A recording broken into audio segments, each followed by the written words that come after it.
And former Israeli Prime Minister Naftali Bennett is joining us now to talk more about this.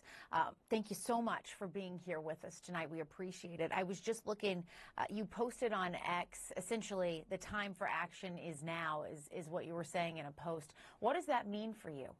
Well, first of all, I send my deepest condolences to the 12 families of 12 young boys and girls who were playing soccer and were murdered by Hezbollah. This is the worst attack since October 7th in terms of on Israel, in terms of the kids being murdered. This is unacceptable. It's a beautiful community of Israeli Druze, which is a small sect in Israel, and they are our brothers and sisters, and it's just a terrible murder attack. Enough is enough. Hezbollah has absolutely no basis to be fighting with Israel. There's no territorial disputes. There's none of the nonsense of occupation or anything. They have started war on Israel. And, you know, it's been now 10 months, and I hear all the rhetoric, all the lofty speeches and words. We're fed up with lofty rhetoric and the hollow words and accompanied by feeble action. It is time for action. And you asked what it is? The state of Lebanon, which Hezbollah is part and parcel of, has started war with Israel. And we will no longer make the distinction between Lebanon and Hezbollah, which is part of Lebanon. So the state of Lebanon essentially shot a rocket made in Iran.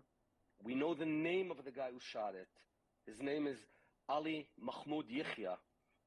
These rockets were made in Iran, Iranian rockets, 50 kilograms of a warhead, and it's time that we hit back.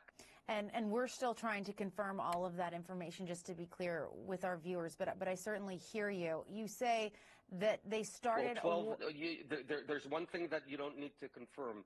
There's 12 boys and girls that were murdered by a rocket shot from Lebanon on us, and we did forensic work. We know it's an Iranian rocket that could only be in the hands of Hezbollah. We do know, unfortunately, that those children were killed, which is simply horrific.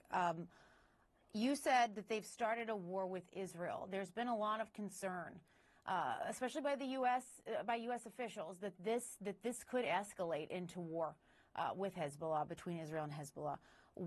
Is that what you're advocating for? Is that what you think is the only acceptable response at this point? You can't escalate more than murdering 12 boys and girls in their young teens. I have 4 children that age exactly. Imagine if it was your kids, my kids, or the viewers' kids.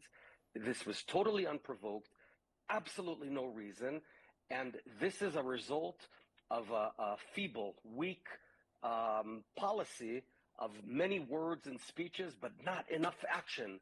The only way to stop all of this, the only way to deter our enemies from hitting us day and night, from Yemen, from Iran, from Iraq, from Lebanon, is to fight back and to hit them. There's no other way.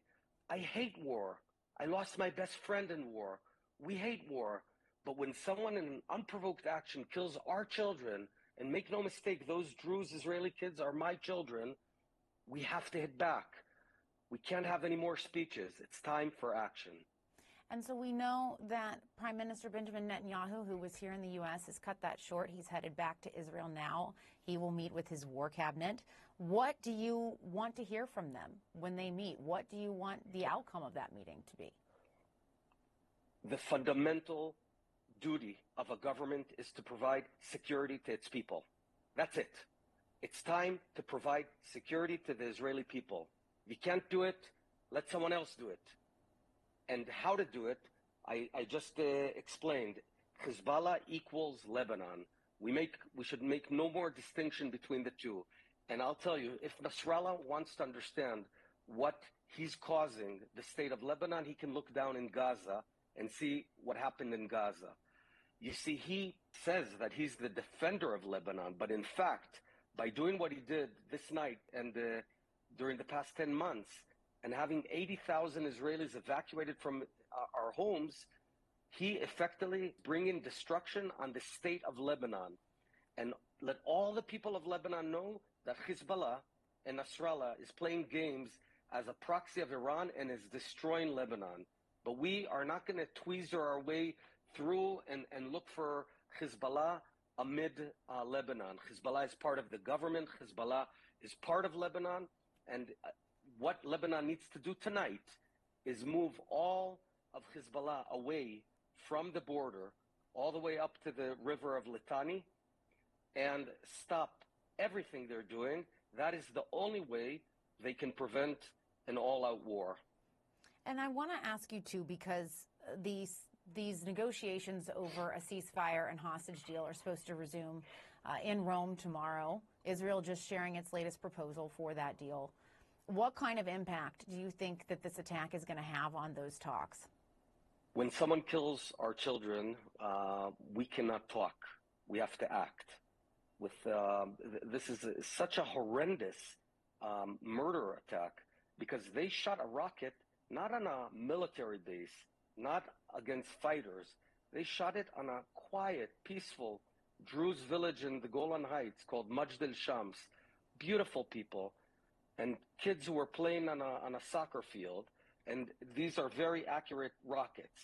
The guy who did it, right? We said Ali Mahmoud Yihya. He is a commander in the Hezbollah. Now, Nasrallah denied that it's Hezbollah. He's a coward, right? He shoots rockets and murders kids, and then he claims it's not him. But we have the forensics. No one else in Lebanon has Iranian rockets with 50 kilograms of warhead. No one else. And so I just want to be clear, though, and underscore, you would not support a ceasefire and hostage deal at this point? Is that what you're saying? You don't think that's the way forward? Down in Gaza, I'll support whatever the government does.